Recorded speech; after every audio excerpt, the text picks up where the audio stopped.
अब मोटे तौर पर आप देखिए बात कहां से कहां आएगी, मैं आपको अभी बताऊं। आपने जो कहा है ना डिनायल मोड, पाकिस्तान बोलेगा कि जी वहां का तो पीओके का तो प्रेसिडेंट है, प्राइम मिनिस्टर है, वहां की अपनी सरकार है, वो अपने तरीके से डील कर रही है। तो ये बात उनकी ठीक है, क्योंकि उनका ये भी कहना है सुप्रीम कोर्ट में, उनके अपने सुप्रीम कोर्ट में, कि जी हमारा वहां पर लॉ नहीं चलता है।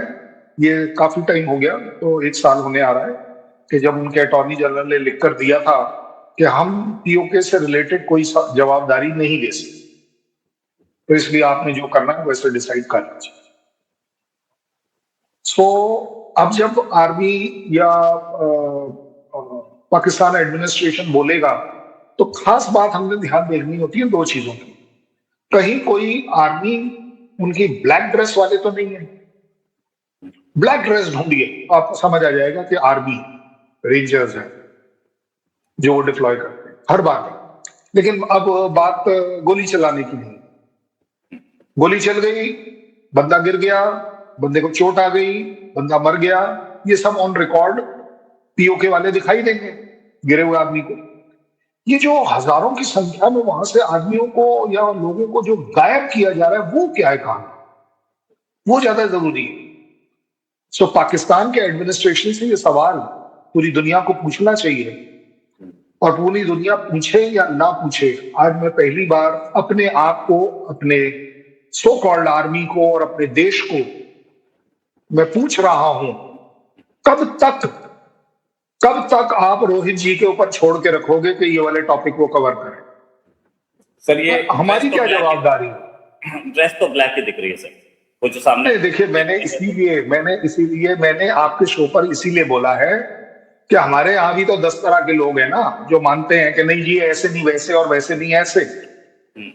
ठीक है ना? मैं आपको एक बड़ा छोटा सा एग्जांपल दे रहा हूँ। पिछले 10 दिन से मैं श्रीनगर में था और किसी ने कहा कि साहब हर जगह आर्मी लगी हुई है, हर जगह आर्मी लगी हुई है। मैंने कहा चलो एक काम करो, मेरे साथ पैदल चलो। सो पैदल चले तो देखा वो बंदे ने आर्मी जैसी यूनिफॉर्म कॉम्बैट ड्रेस वाली पहन रखी है, चितरी बितरी ड्रेस जिसको बोलते हैं, और लिखा हुआ है सीआरपीएफ, लिखा हुआ है बीएसएफ, लिखा हुआ है जेकेपी। हमें आर्मी वाला कोई नहीं। मैं ये अपने आप को बचाने या जस्टिफाई करने को नहीं बोल रहा हूं, ठीक है ना? श्रीनगर में आर्मी डिप्लॉयड नहीं है, उरी में आर्मी डिप्लॉयड नहीं है। डिप्लॉयमेंट की बात करें, सिचुएशन कंट्रोल की बात करें, बिल्कुल भी नहीं। बांदीपोरा में डिप्लॉयड नहीं है, बांदीपोरा में तो पुलिस भी डिप्लॉयड नहीं है। मतलब इक्का दुक्का कोई कहीं दिख जाए तो दिख जाए। आप मानेंगे नहीं, वहां पर राष्ट्रीय राइफल की जो यूनिट्स हैं, जो जहां उनका वो बोर्ड लगा होता है, वहां पर भी फौजी बंदा नहीं। इतनी सिचुएशन नॉर्मल है। तो बात निकल कर आएगी कि पाकिस्तान से टैकल करने के लिए अब मुझे लगता है इंडिया को ये जिम्मेदारी लेनी पड़ेगी कि कब तक आप इस जिम्मेदारी से हटते रहोगे। या तो ये रट हमें बंद कर देनी चाहिए कि पीओके हमारा है, वहां पर लोग मारे जा रहे हैं, इंसानियत हमारी जा रही है, ये हो रहा है भाई। तो अब आप हम कर क्या रहे हैं? देखिए, अब उसमें से काफी सारे हमारे होंगे जो महात्मा गांधी वाली पॉलिसी होगी कि एक थप्पड़ लगाए तो दूसरे थप्पड़ के लिए गाल हुआ, तो भाई फिर ऐसे ये वाली पॉलिसी लगा, या फिर सुभाष चंद्र बोस वाली लगा लो कि जैसे हमने मुक्ति बहानी को बोला कि तुम हमें खून दोगे, हम तुम्हें आजादी देंगे। तो आजादी मिली ना, ठीक है, खून बहा उनका भी, खून मेरा भी बहा, मेरी फौज का भी बहा। ऐसा नहीं है कि ये इनको आजादी फ्री फंड में मिल गई। और बांग्लादेश चाहे आज कितना भी अपने आप में पाकिस्तान के साथ मिलता हुआ नजर आए, मुझे लगता है पीओके में ज्यादा बड़ी बात जो सब लोग पाकिस्तान से कहेंगे कि जी उनकी 38 पॉइंट की डिमांड थी, 35 डिमांड पूरी हो गई है, सिर्फ 3 रह गई है। भाई साहब सिर्फ 3 फिर क्यों रह गई? जब 35 ने पूरी करी दी, वह 38 की 38 पूरी कर देते। उसमें से भी जो सबसे बड़ी प्राइमरी, जिसको हमारे यहाँ बोला जाता है रोटी कपड़ा और मकान, तो उन्होंने क्या मांगा था? उन्होंने बोला था रोटी कपड़ा और बिजली। तो इन्होंने कह दिया कि चलिए जी बिजली हमने आपकी सब्सिडाइज कर दी, अब आप पे ऐश हो गई, हमने आपका आटा भी सब्सिडाइज कर दिया, आपकी ऐश हो गई। भाई साहब बिजली सब्सिडाइज करिए, कागजों में है भाई, कैसे डिनाई कर दूं? सच्चाई तो सच्चाई। तो भाई साहब बिजली कहाँ है? भाई बिजली होगी तभी तो सब्सिडाइज होगा। जब बिजली ही नहीं दे रहे तो सब्सिडाइज, अब वहां पर उनका वो आ जाएगा कि जनाब हमारे यहाँ ओवरऑल बिजली की कमी है। बिल्कुल ठीक बात है, ये भी पाकिस्तान सही बोलता है। लेकिन 4000 मेगावाट की बिजली अगर पीओके से प्रोड्यूस होती है तो 4 मेगावाट उनको क्यों नहीं मिलती? दिन के, रात के, मुझे नहीं पता कब के 2 घंटे क्यों नहीं मिलती, 4 घंटे क्यों नहीं मिलती? मैं मान सकता हूं मेरे देश में बिजली का संकट मैंने भी सहा है, ऐसा नहीं है। यूपी में पावर कट होते थे, ऐसा नहीं है। हमारे देश में भी होते थे, 8 घंटे बिजली मिलेगी, 10 घंटे बिजली मिलेगी, 12 घंटे से ज्यादा नहीं मिलेगी, वगैरह वगैरह। मैं उनको भी पूछ रहा हूं कि भाई साहब जो 4000 मेगावाट की बिजली बना रहा है उसको वापस बिजली नहीं मिल रही, फिर आप बोल दो नहीं जी 3 और 6 रुपए की हम दे रहे हैं। हाँ बिल्कुल दे रहे हो, लेकिन बिजली नहीं मिल रही। ऐसे ही उन्होंने कह देना आपको आटे के बारे में। और ये हम अब फैक्ट्स के ऊपर बात कर रहे हैं, फिगर्स के ऊपर बात कर रहे हैं, सो दैट हमारे जो अपने लोग हैं जो कई बार बह जाते हैं भावनाओं में कि नहीं जी ये तो रोहित जी तो बीजेपी का या सरकार का एजेंडा चला रहे हैं, तो ये मैं उनके लिए देता हूं actually facts and figure. Google करके देख लें, कोई अपने पाकिस्तान के अच्छे दोस्त हैं उनको फोन करके देख लें वगैरह। वो बोला आटा, बोले ठीक है जी आटा, बोले पूरे के पूरे वहां पर 3100 रुपए का मिल रहा है, हमने सब्सिडाइज कर पीओके में 2000 का कर दिया। ठीक है भाई, बहुत अच्छी बात है, आपने किया है, बड़ा अच्छा नेक काम किया है। आटा कहाँ है? आटा ही नहीं मिल रहा। और पीओके वालों का कहना है कि ये जो गेहूं मिल रहा है ये मवेशी खा नहीं रहे, क्योंकि आटे गेहूं में भी ना, अब जैसे अगर आपको याद हो हमारे यहाँ पर भी एक बार बहुत बहुत पहले चला था कि रशिया से या यूक्रेन से आया था हमारे पास गेहूं लाल रंग का, तो वो वहां पर मवेशियों को दिया जाता था, हमने यहाँ पर इस्तेमाल किया वगैरह। हम तो कह रहे हैं भाई कहीं से भी लाकर दो, उनको दो तो सही बेचारों को। मिल क्या रहा है? मिल रही हैं गोलियां, मिल रहा है किडनैपिंग, मिल रहा है कि वो जो सो कॉल्ड ज्वाइंट अवामी एक्शन कमेटी के जो लीडर्स हैं 5, उनके सिर के ऊपर 1.5 करोड़ रुपए का इनाम। क्योंकि वो टेररिस्ट है। यस, कोई भी टेररिस्ट है या तो मार दीजिए, मैं भी आपके साथ हूं। लेकिन ये नहीं समझ आई कि जो ऑर्गेनाइजेशन 2022-23 में बनी, ये 5 लोग तब से इसमें काम कर रहे हैं, तब से लेकर अब तक प्रोटेस्ट कर रहे हैं। प्रोटेस्ट को पाकिस्तान का कहना है कि वो ग्रांट भी करते हैं भाई, कि 38 में से 35 डिमांडें पूरी करी जा चुकी हैं। तो ये पिछले फ्राइडे को जो निकल गया फ्राइडे को, एकदम से इन 5 लोगों ने ऐसा क्या किया कि वो टेररिस्ट बन गए? सही बात भाई लॉजिकली बात, या तो ठीक है भाई शुरू से चला आ रहा है कि जी ये टेररिस्ट मतलब अच्छा वो भी आई डोंट नो, होगा उनका कोई सिस्टम, क्योंकि पाकिस्तान मेरे ख्याल सिर्फ रात को ही काम करता है, क्योंकि चोरी के काम सब रात को ही होते हैं, अंधेरे में एक दूसरे का चेहरा भी नहीं देखना पड़ता, खुदा के सामने अपने चेहरे को दिखाने की जरूरत नहीं पड़ती, इसलिए ये लोग रात को काम करते हैं।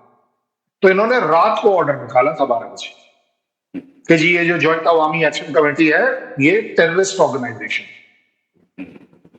इसलिए इनके ऊपर इनाम है, इनके ऊपर फायर है, इनके ऊपर ये है, इनके ऊपर वो। अब आती है आखिरी बात जो मैं अपने ऊपर लेकर चल रहा हूं कि अगर पाकिस्तान इन लोगों के ऊपर ह्यूमन राइट वायलेशन कर रहा है तो मैं क्या कर रहा हूं? सही बात। मेरे को बड़ा दुख है इस बात का। देखिए हमारी कंट्री में डेमोक्रेसी, हम लोग आपस में बात कर सकते हैं। मुझे अगर रोहित जी का चेहरा पसंद नहीं आता मैं बोल सकता हूं, रोहित जी को मेरी बात पसंद नहीं आती वो भी बोल सकते हैं। हमारी सरकार कुछ बोलती है हम उस पर बात कर सकते हैं कि जनाब ये क्या बोला आपने। तो हमारी सरकार का या सो कॉल्ड एक्सटर्नल वो जो स्पोक्समैन है उन्होंने कह दिया कि जी दुनिया की अटेंशन आनी चाहिए वहां पर कि ये ह्यूमन राइट वायलेशन हो रहे हैं। भाई साहब उनकी अटेंशन तो बाद में आएगी, तुम्हारी और मेरी कब आएगी? ये पीओके हमारा था, है और रहेगा। ये आपका कहना है, ये मेरा कहना है, मेरी आवाम का कहना है, मेरे डिफेंस मिनिस्टर का कहना है, मेरे होम मिनिस्टर का कहना है, मेरे प्राइम मिनिस्टर का कहना है, मेरे देश का कहना है, जिसमें हम सब आते हैं। फिर वेट, जब इनके ऊपर अत्याचार हो रहा है, ये तो हमारे भाई हुए ना, जब इन पर अत्याचार हो रहा है तो ये अत्याचार आप पे और मेरे पर हो रहा है। क्योंकि अगर ये हमारे ऊपर नहीं हो रहा, ठीक है ना, तो अगर वो सिचुएशन में वो मुक्ति वाहिनी और बांग्लादेश वाली लूं, तो क्या तभी करोगे जब बांग्लादेश की तरह रिफ्यूजीज फ्लड करके आपकी तरफ आ जाएंगे, तो उसको रोकने के वजह से आप उनको इंडिपेंडेंट कंट्री दोगे और वो फिर अपनी कंट्री वापस जा पाए? या वो सिचुएशन चाहते हो? कि तभी करेंगे हम जब पीओके के लिए कुछ करें। तो मुझे लगता है अब जरूरत पीओके ने तो दिखा दी अपनी, बारी आपकी, मेरी और मेरे देश की। मुझे लगता है इस बार और इस बात पर मैं अपने आप को, मेरे अपने देश को शायद माफ ना करूं कि हमने अगर क्लेम किया है, हमने मॉरल राइट रखा है, हमने मॉरल हाई रखा है कि जनाब ये जगह हमारी है, ये यहाँ की आवाम हमारी है वगैरह, तो अब इसमें वेट नहीं कर, और इसमें कोई मोरालिटी इन्वॉल्व नहीं है आजकल। आपने देख लिया क्या यूएस कर रहा है, क्या ईरान कर रहा है, क्या इजराइल कर रहा है, कोई चू चा कुछ नहीं। आप बताइए ना, पाकिस्तान में अगर ऐसे दनादन हो रही है तो यूएस क्यों नहीं कुछ बोल रहा? आप बता दीजिए। वो 3 कंट्री हैं जिन्होंने एडवाइजरी जारी करी है, यूके, ऑस्ट्रेलिया, कनाडा। उन्होंने क्या कहा है? अपने सिटीजन्स को बोला कि पाकिस्तान मत जाइए क्योंकि वहां सिचुएशन बहुत खराब।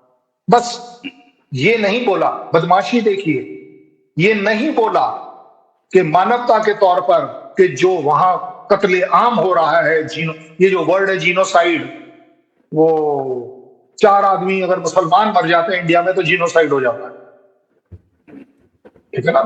अगर एक आदमी, गलत है किसी का भी मारना और मरना, बिल्कुल गलत है, बट फिर भी अगर एक आदमी, वो काओ विजिलेंट वालों ने कहीं किसी वजह से जाति में किसी को मार दिया तो पूरी की पूरी कौम के खिलाफ जीनोसाइड हो रहा है। तो मेरे केस में तो ये पैरामीटर है, पाकिस्तान के केस में कोई पैरामीटर नहीं। बिल्कुल सही।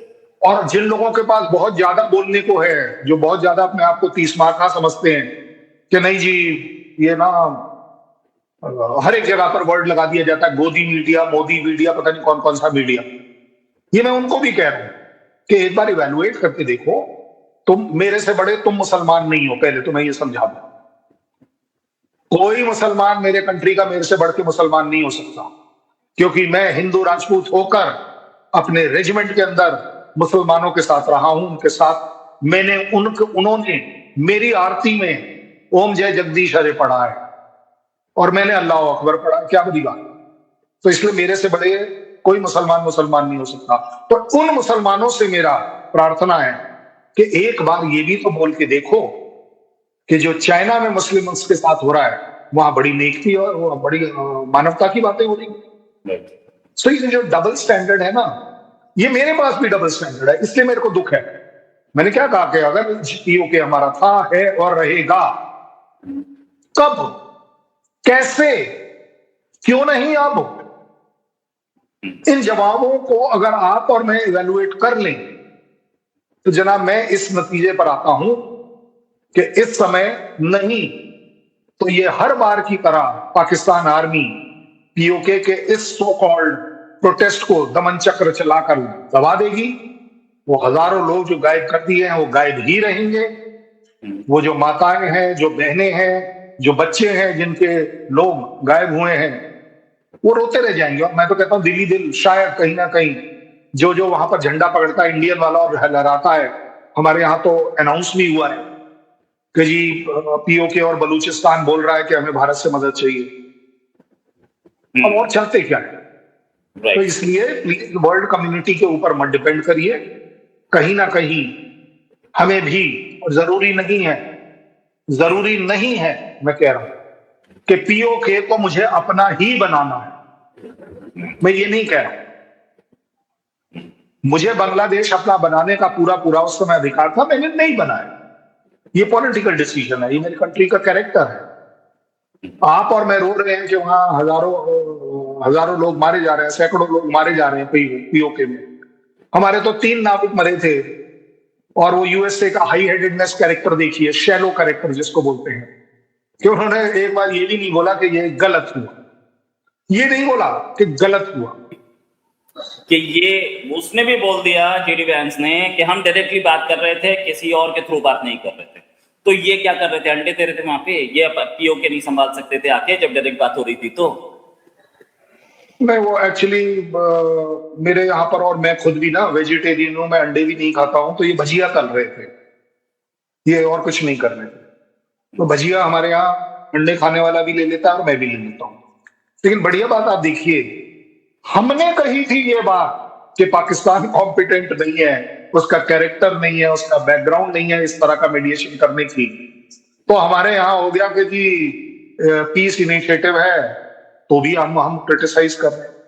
हालांकि मैंने कई प्रोग्राम्स में ये भी कहा कि पीस इनिशिएटिव लाने वाला कोई भी हो, मैं उसे अप्रिशिएट करूंगा, मैं उसकी तारीफ करूंगा, अगर वो पाकिस्तान है तो भी करूंगा, ये मेरा कहना था और मैं अभी भी मानता हूं। लेकिन साथ ही साथ मैंने जो अगला बोला वो लोगों ने नहीं सुना, वो यही था कि क्या पाकिस्तान में पीस करने की काबिलियत है, क्योंकि अगर है तो बलूच के साथ पीस करो, पीओके के साथ पीस करो, सिंध के साथ पीस करो, टीटीपी के साथ पीस करो, अफगानिस्तान के साथ पीस करो, ईरान के साथ पीस करो, क्योंकि इन सब जगहों पर आपका पीस छोड़ के सारी अटैक हो रहे। आप कभी बोल देते हो मैंने टेररिस्ट मारे, वहां बेचारे लोग बच्चे मारे गए, टेररिस्ट एक मिला नहीं। और कई बार आप बोलते हो कि टीटीपी को मार रहा था, टीटीपी के लिए इमरान खान बोलते थे ये हमारे अपने लोग हैं। अब मुझे नहीं समझ आ रहा कौन कहां किसका अपना और किसका पराया। तो how can Pakistan be competent? And above all, Pakistan की कोई हैसियत भी होनी चाहिए। हैसियत को नेगेटिव मत लीजिएगा, जिसको हम बोलते हैं ना हैसियत औकात, उसका मतलब है कि दुनिया में आपकी कहीं कोई स्टैंडिंग होनी चाहिए किसी लेवल कि आप क्या हो। भाई यूएस की स्टैंडिंग है, क्या कर सकते हो, अच्छा है बुरा है, लोगों को टॉलरेट करना पड़ता है। ईरान की भी स्टैंडिंग है, ऐसा नहीं है कि उसकी नहीं है। रशिया की भी स्टैंडिंग है, चाइना की भी स्टैंडिंग है। कम ही सही हमारी भी एक एमर्जिंग लेवल की स्टैंडिंग है कि दुनिया हमें पीसफुल देखती है, कि हम पीस के लिए काम करते हैं। हमारे यहाँ इस तरह से जो फायरिंग हो रही है कभी नहीं होती। और ये वाली फायरिंग अगर पीओके पर आप कर रहे हैं ये बोल करके तो हमारे लोग हैं ही नहीं, तो इन्होंने तो इमरान खान प्रोटेस्ट में भी फायर किया था। जब आपको याद है कोर कमांडर का घर जला दिया था, एयरबेस के बाहर जो एयरक्राफ्ट लगा था उसको जला दिया था, तोड़ दिया था। राइट। तो पाकिस्तान इज नॉट इलेजिबल, मैं तो ये कहूँ। और वो प्रूव होकर आया कि ईरानियंस ने कह दिया कि जी ये जो है ये उनके वक्ता हैं यूएस के। यूएस ने कह दिया कि मुनीर जो है उनके आईआरजीसी के साथ पर्सनल रिलेशनशिप है। सो आज वांस साहब कह रहे हैं कि हमारे डायरेक्ट टॉक है, तो डायरेक्ट वही, और हम मैसेंजर्स के थ्रू बात नहीं कर रहे हैं, तो इसका मतलब सीधी बात है टॉक तो कभी भी पाकिस्तान करा ही नहीं रहा था, वो तो मैसेंजर था। और ये ऑन रिकॉर्ड है कि प्राइम मिनिस्टर नवाज शरीफ ने और शहबाज शरीफ ने लिख कर दिया कि we are only passing the messages. तो अब नेगोशिएशन करा क्या है? ये सिर्फ आईएमएफ का अपना जो लोन इनको मिलना था वो ले रहे थे। इन्हें मालूम था कि यूएई ने इनसे $3 बिलियन जो वापस मांगे हैं तो वो हमें सऊदी से लेने हैं, तो इसलिए ये कर रहे थे। अदरवाइज आपके सामने प्रूफ है, 26 तारीख को अटैक स्टार्ट हुए थे ईरान के ऊपर, पूरा का पूरा मार्च निकल गया, अप्रैल निकल गया, उसके बाद मई में जाकर इन्होंने अपने वो 4 जो बच्चों के खेलने वाले जो जहाज हैं वो भेजे, क्योंकि अब इन्हें दिख गया कि लड़ाई तो खत्म हो गई है, पैसे तो चाहिए। सो आई एम प्रिपेयर्ड टू से कि पाकिस्तान ने दुनिया का जो बेवकूफ बना रखा है वो यही है कि वांस बोल रहे हैं कि हम डायरेक्ट टॉक करेंगे वांस, लेकिन उनका बॉस बोल रहा है Trump, the field marshal, my field marshal is doing a good job. आप सोच लीजिए। हालांकि जब हम कहते हैं प्रूव करने के तौर पर कि जरा चेक करवा लीजिए कि मुनीर साहब का बेटा और ट्रंप साहब का बेटा बिटकॉइन में क्या डील कर रहा है पाकिस्तान, तो आपको समझ आ जाएगी। सो वांस इज राइट। प्रॉब्लम ये है ना कि हम एज इंडियंस जब बोलते हैं तो हमारी ये सोची जाती है कि चलो हम दबी जबान में बोल रहे हैं। वान साहब ने बोली है तो बहुत बड़ी बात बोली है। वान साहब आज आप इनसे लिखवा लीजिए, मैं आपको गारंटी दे रहा हूं, ट्रंप साहब को अपना टर्म खत्म करने दीजिए, हो सकता है उससे पहले ही कर लें, क्या पता। लेकिन जब भी कभी ट्रंप हिस्ट्री लिखी जाएगी उसमें ये लिख कर आएगा कि जी हां, ट्रंप जिन जहाजों के गिरने की बात कर रहे थे वो पाकिस्तान के थे, लेकिन पाकिस्तान का नाम इसलिए नहीं लिया गया क्योंकि उसमें F-16 था, और अगर वो मान जाते कि F-16 गिरा है और गिर रहे थे या टूटे थे तो F-16 की दुनिया में फजीयत हो जाएगी, एग्जैक्टली वैसे ही जैसे कि ईरान में F-16, F-18, F-35 गिरे।